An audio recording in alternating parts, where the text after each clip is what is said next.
언제나 필승! 네, 반갑습니다. 필승입니다. 자, 판이 바뀌고 있습니다. 이번에 분석해드릴 기업은 오스코텍입니다. 폐암 치료제 시장에서 오스코텍, 존슨앤존슨, 그리고 유한양행의 렉나자, 리브르마트의 병용요법이 기존의 폐암 치료제였던 타그리스 대비해서 생존 기간이 무려 1년 이상 증가한다는 결과가 나왔습니다. 바로 어제 나왔던 것이고, 이와 관련해서 어제 우리 텔레그램방에서도 분석을 좀 해드렸었죠. 그걸 관련해서 좀 보여드리자면 1월 8일 어제 분석해드린 글입니다. 좋은만 기쁨 더하기, 그리고 필사단 멤버분들이 입장해 계시는 방입니다. 기다리던 이슈입니다. 오스코텍, 유한양행, 존슨앤존슨의 렉나자 병용요법이 아스트라제네카의 타그리스 대비 생존 기간을 1년 이상 연장시킨다는 결과가 발표되었습니다. 참고로 폐암 환자 같은 경우에는 기존의 생존 기간이 3년을 넘지 못하는 경우가 많아요. 근데 여기서 최소 1년 이상을 연장시킨다는 것은 이거 엄청난 성과입니다. 사실 타그리스를 맞을 이유가 없을 정도의 성과라고 할 수 있어요.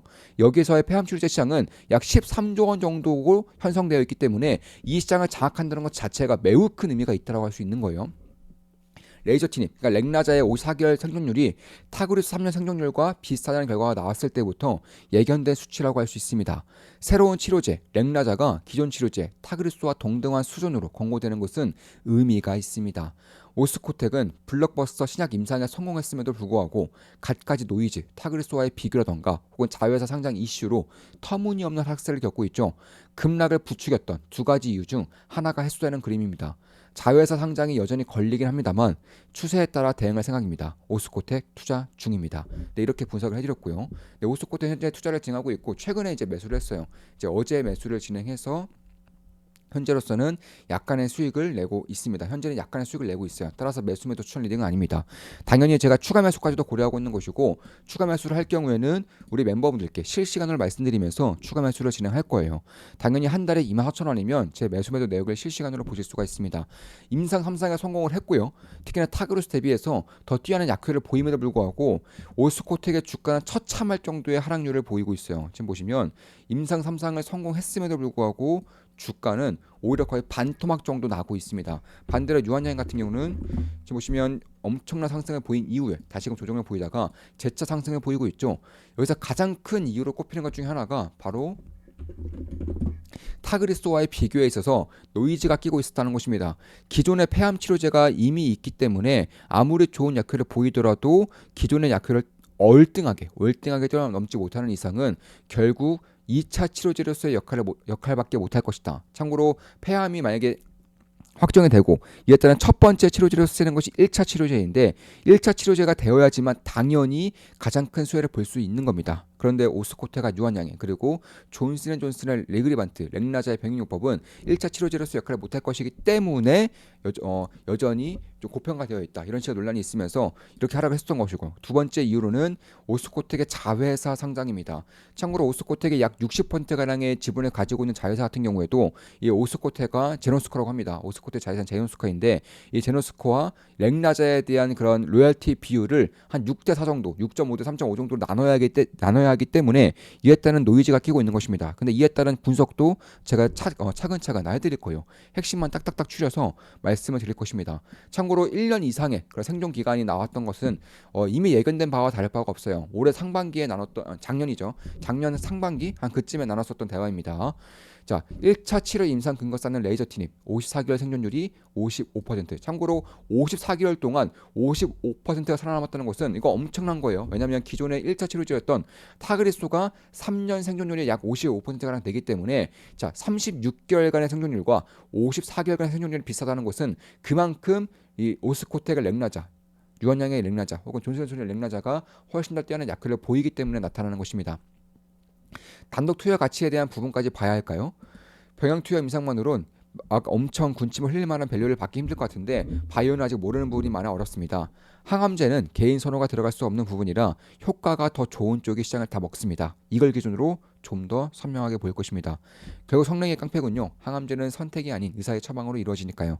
성능의 깡패다. 그 말이 딱 적절하네요. 네, 그렇죠. 이런 식으로 대화를 이제 장난집에 나눴었는데 항암제 같은 경우는 사실 개개인의 그런 뭐랄까요 성향, 개개인의 그런 선호도 이런 것들에 들어갈 수가 없어요. 약효가 더 좋고 부작용이 더 작으면 그걸로 끝입니다.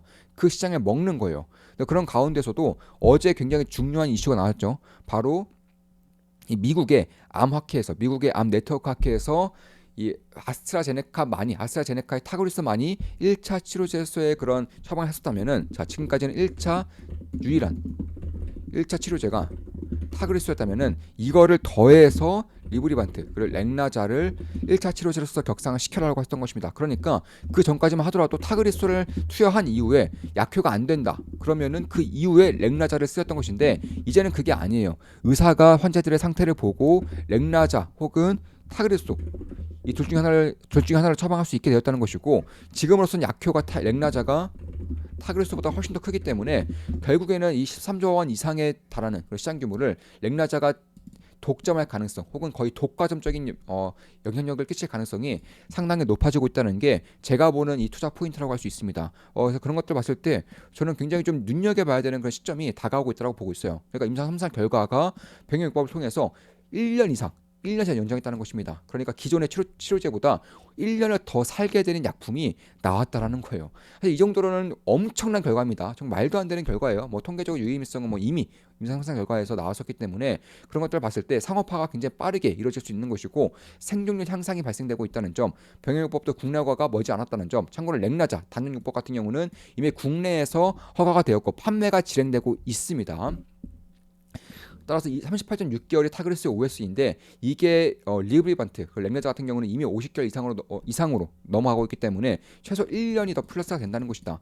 그러니까 환자 입장에서나 혹은 의사 입장에서는 이 렉나자를 투여하지 않을 이유가 사라지고 있다는 거예요. 이건 뭐 엄청난 결과라고 할 수 있는 것이고 그런 것들 봤을 때 물론 제 모든 영상은 매수매도 추천 리딩 아닙니다. 저 같은 경우도 오스코트에 투자하고 있고요. 현재 약간의 수익을 내고 있습니다. 어제부터 매수를 했고 오늘도 추가 매수를 진행했어요. 어제 매수했고 오늘도 추가 매수를 진행함으로써 현재 약간의 수익을 내고 있습니다. 따라서 매수매도 추천 리딩은 아닙니다. 역시나 저는 추가 매수를 한 번 더 할 생각도 있는 것이고 병옥장이 만들어진다거나 혹은 지질환이 조금 더 확고해질 경우에는 저는 추가 매수도 더 고려하고 있습니다. 한 달에 24,000원이면 제 매수매도 내역을 실시간으로 보실 수가 있습니다. 그런 것들 봤을 때도 결국에는 이 시장 규모만 보더라도 이 비조세포와 폐암 그러니까 렉나자가 타겟으로 하고 있는 폐암 시장만 10조 원이 넘어요. 지금 타그리스의 매출도 거의 단독으로 10조 원이 넘어서고 있기 때문에 약 13조 원에서 15조 원 사이로 본다고 한다면 이 시장에서 절반만 가져오더라도 한 7조 원 정도의 매출이 이 병행요법을 통해서 나타난다는 것이고 여기서 렉나자의 비중이 50% 이상 차지하는데 보수적으로 50%만 가져온다고 하더라도 약 3.5조 원 정도의 매출이 렉나자를 통해서 나타난다는 것이고 여기서 10%에서 15% 로열티를 가져가게 되는 것인데 매출이 증가하면 증가할수록 로열티 비율이 커집니다. 그래서 15%의 로열티 비율을 책정한다면 결국 4천억에서 5천억 정도 차이로 유한양행과 오스코텍이 떨어지는 것이고요.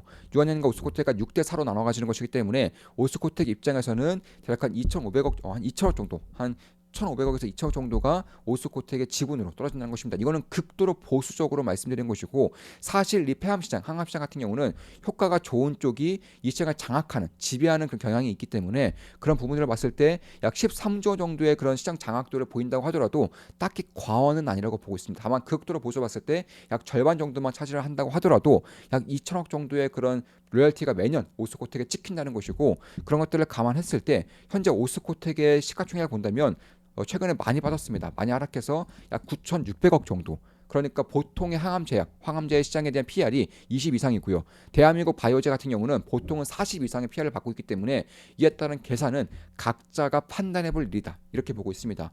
그런 것들 봤을 때 결국에는 뭐 내년부터는 흑자전환 될 가능성이 상당히 높아요. 왜냐하면 렉나자 단용요법이 이미 쓰이고 있기 때문에 이미 시장에서 허가가 받고 쓰이고 있기 때문에 그런 것이고 이 존슨앤존슨으로부터 로열티를 받게 되는 이제 2년 뒤, 3년 뒤부터는 폭발적인 성장이 발생할 가능성이 상당히 높아지고 있다는 거예요. 그래서 2년 뒤에 현재 컨센서스가 약 680억인데 이게 이제 1년 이상의 생존 비율이 더해지지 않은 거예요. 컨센서스에 이제 이번 임상 결과가 더해지지 않은 것이기 때문에 이것보다도 훨씬 더 큰 실적이 나타날 가능성이 높은 것이고 매년 어닝 서프라이즈가 나타날 가능성이 높다는 점에서 돈을 버는 바이오제약은 대한민국에 굉장히 드물죠. 당연히 밸류에이션 리레이팅을 받아야 되는 요소고요. 그에 따라서 지금 정도의 주가는 저는 여전히 좀 관심을 가질 만한 주가가 아닌가, 시가총액이 아닌가 개인적으로는 그렇게 보고 있는 것입니다.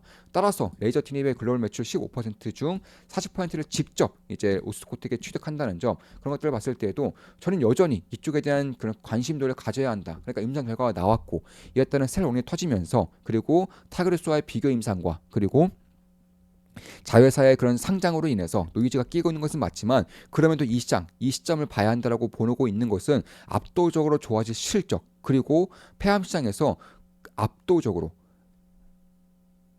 생존 기간을 늘리는 치료제가 나왔다는 것. 이런 것들을 주목할 필요가 있다. 개인적으로는 그렇게 보고 있는 것입니다. 그런 것들을 봤을 때에도 결국에는 맞춤형 치료까지도 가능하다는 거예요. 그러니까 기존의 타그리소 같은 경우는 이미 엑손 19, 20일 변이에서 딱히 효과가 없었어요. 특히 엑손 20일 돌연 변이에서는 아예 효과가 없다. 그러니까 부작용만 더 심해지는 정도의 그런 임상 결과가 나왔음에도 불구하고 치료제가 전무했었기 때문에 그냥 울며 겨자 먹기로 타그리스를 맞아왔다는 거예요. 근데 이런 것들을 통해서 이 마리포사 3상 임상에서 이 렉나자와 리브레반테 병용 임상 혹은 렉나자 단독 임상을 통해서 이 돌연변이에 대해서도 치료 효과가 있다라는 게 판명이 되었기 때문에 시장의 규모 자체가 커질 수 있다라는 것입니다. 그러니까 타그리스보다도 그 돌연변이 쪽에서 훨씬 더 큰 확장성을 보이고 있다는 점에서 현재 타그리스가 약 10조 원 정도의 단독 매출을 내고 있는데 이 이상의 매출이 나올 것임이 거의 자명해지고 있다. 이렇게 보고 있는 것입니다. 참고로 병역요법에 대한 계산만 해드렸지만 단독요법에 대한 계산도 또 따로 해야 돼요. 참고로 고령 환자 같은 경우는 병역요법을 투여하기가 꽤나 어려운 부분들이 있습니다. 왜냐하면 약을 2개를 투여하는 것이 병역법인데 이 2개의 항암제를 맞다 보니 당연히 효과도 좋지만 부작용도 그만큼 심해요. 그래서 고령 환자 같은 경우에는 렉나자 단독 요법도 꽤나 고려할 만한 요소라는 점에서 렉나자 단독 요법은 당연히 유한양액과 오스코텍에 떨어진 로열티 비율이 훨씬 더 클 수밖에 없어요. 그래서 그런 부분들도 더해서 생각해볼 필요가 있다라는 것입니다. 그래서 돌연변이에 대한 점유율은 당연히 훨씬 더 많이 가져갈 것이고요. 특히 레이저틴, 그러니까 렉나자가 타그리스 대비해서 단독 요법으로 비교했을 때에도 더 뛰어난 약이라는 게 임상을 통해서 밝혀지고 있고요. 특히 병역요법은 뭐 차원이 다른 그런 치료제가 나타났다는 점에서 저는 이번에 레이저틴입, 그러니까 렉나자의 임상적 우월성이 이미 발표가 된 것이다. 이에 따라서 시간이 좀 걸릴지언정 결국 폐암 치료 시장에서는 렉나자와 리브리반트 혹은 렉나자 단독요법이 이상에서 대세로 자리 잡을 것이고 그에 따른 실적의 증가가 빠르면 2년 뒤, 늦어도 3년 뒤부터는 폭발적으로 발생할 수밖에 없다라고 생각을 하고 있는 겁니다. 특히나 이제 부작용적인 부분에서도 타그리소 같은 경우는 3, 4등급 정도의 그런 부작용이 나타나고 있는 것이고 결과적으로는 이 레이저틴에 대비해서 부작용이 훨씬 더 심한 부분들이 있기 때문에 역시나 임상 결과뿐만 아니라 그러니까 효과뿐만 아니라 부작용 대비해서도 레이저틴의 렉나자가 훨씬 더 뛰어난 효과를 보이면서 타그리스가 완벽하게 밀려나는 그런 추세로 나타나고 있는 거예요. 왜냐하면 병역요법과 비교했을 때는 효과 면에서 차원이 다르고요. 혹은 레이저틴과 단독요법과 비교했을 때에도 효과는 물론이거니와 부작용조차도 렉나자가 훨씬 더 작기 때문에 타그리스는 효과 면에서나 아니 부작용 면에서나 이 시장에서 렉나자와 비교했을 때 뛰어난 점이 없다라는 점에서 저는 꽤나 긍정적으로 보고 있는 것은 사실입니다. 특히나 이제 가장 이제 눈여겨봐야 될 점이 하나가 최근에 이제 오스코텍이 자회사를 상장시키겠다, 이 제노스코를 상장시키겠다 밝히면서 주가가 폭락했었다는 거예요. 근데 최근에 소액주주들의 반발이 굉장히 좀 거세게 발생하고 있습니다. 실제로 좀 보시면 대주주 비중이 얼마 크지가 않아요. 겨우 12%, 13% 정도로 이 오스코텍을 좌지우지할 수 있는 정도의 지분율이 충분한가에 대해서는 의구심이 있다는 겁니다. 실제로 이번 소액주주들이 모은 지분율이 12%를 넘어서고 있습니다. 그에 따라서 사실 자회사 상장이 철회될 가능성도 작지는 않고요. 뿐만 아니라 상장을 한다고 하더라도 이 오스코텍 입장에서는 주주 환원책을 굉장히 강력하게 펼칠 수밖에 없는 그 요인들이 발생하는 것이기 때문에 그런 것들을 본다고 하더라도 지금으로서는 자회사 상장에 대한 그런 밸류에이션이 이미 책정이 되어 있는 것입니다. 이때 급락을 통해서 자회사 상장만큼의 주가 하락이 발생했던 것이고요. 더불어서 타그리소의 임상 결과에 대한 그런 불확실성도 이미 반영을 하는 주가이기 때문에 그럼 여기서 자회사 상장만 된다고 하더라도 자연스럽게 주주들에게 줘야 되는 주주 환원책이 훨씬 더 커질 수밖에 없고요. 왜냐하면 대주주도 비중이 12%밖에 안 되기 때문에 소액 주주들의 말을 안 들을 수가 없는 구조로 발생하고 있기 때문에 그런 것입니다. 두 번째로는 타그리소와의 비교에서 불확실성이 있었던 건 사실이지만 그 불확실성이 완벽하게 제껴지고 있다는 것. 따라서 노이즈 투계가 벗겨질 가능성이 작지 않다라는 점. 그에 따라서 실적이 만약에 2천억 이상 찍히는 날이 온다면 현재 오스코텍의 주가가 비싼지 싼지에 대해서 혹은 싸다면 얼마나 더 올라갈 수 있을지에 대한 업사이드는 본인들의 각자 알아서 판단해 볼 문제라는 것입니다. 그런 부분들을 봤을 때 저는 꽤나 좀 주목할 만한 부분들이 있는 것이고 오스코텍 로열티 비율도 40% 가까이 된다는 점에서 약 13조 원 정도 가량 되는 이 시장을 먹게 될 경우 오스코텍에 가져올 수 있는 실적, 업사이드, 로열티 혹은 라이센싱이 얼마나 가치가 있을 수 있는지에 대해서는 판단해 볼 필요가 있다라는 거예요. 따라서 결국에는 이 자회사 상장만이 이제 노이즈로 남은 것이고요. 타그리소와의 비교는 노이즈가 거의 사라지고 있다고 개인적으로 보고 있습니다.